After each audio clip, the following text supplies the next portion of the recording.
Okay, the 4-in-hand knot, the most popular knot in the world. Again, we're starting on the right with the blade, left with the tail, about the same length. Cross it, bring it round the back,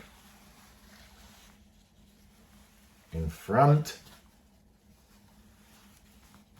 and then back and through.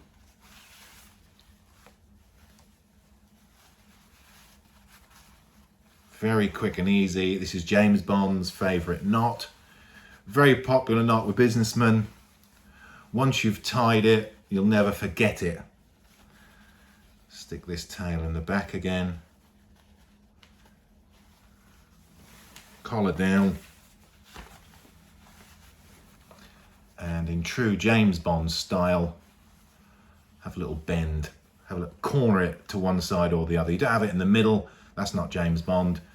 James Bond, if you notice, he'll always wear it to one side or the other.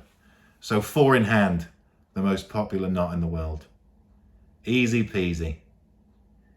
If you like this channel, please like and subscribe. I'd love to hear some other ideas you have, what else you want to see, and we can achieve that. Hope you enjoyed it.